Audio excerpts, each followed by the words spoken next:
बिस्मिल्लाहिर्रहमानिर्रहीम। अस्सलामु अलैकुम। एक बादशाह का सबक आमोज वाक़या। एक रियासत के बादशाह ने ये ऐलान करवा दिया कि कल सुबह जब मेरे महल का मरकजी दरवाज़ा खोला जाएगा तब जिस शख्स ने भी महल में जिस चीज़ को हाथ लगा दिया वो चीज़ इसकी हो जाएगी।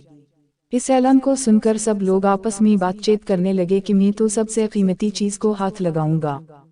कुछ लोग कहने लगे मैं तो सोने को हाथ लगाऊंगा, कुछ लोग चांदी को तो कुछ लोग कीमती जेवरात को, कुछ लोग घोड़ों को तो कुछ लोग हाथी, कुछ लोग दूध देने वाली गाय को हाथ लगाने की बात कर रहे थे।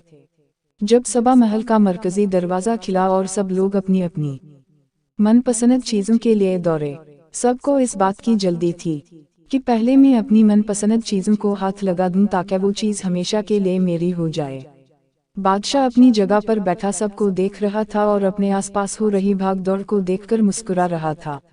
उसी वक्त इस भीड़ में से एक शख्स बादशाह की तरफ बढ़ने लगा और आहिस्ता आहिस्ता चलता हुआ बादशाह के पास पहुंचकर इसने बादशाह को छू लिया।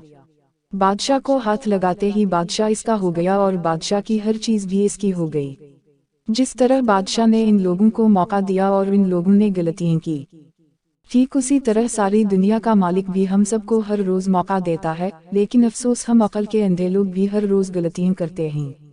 हम अल्लाह को हासिल करने की बजाय अल्लाह की बनाई हुई दुनिया की चीज़ों की आरज़ू करते हैं।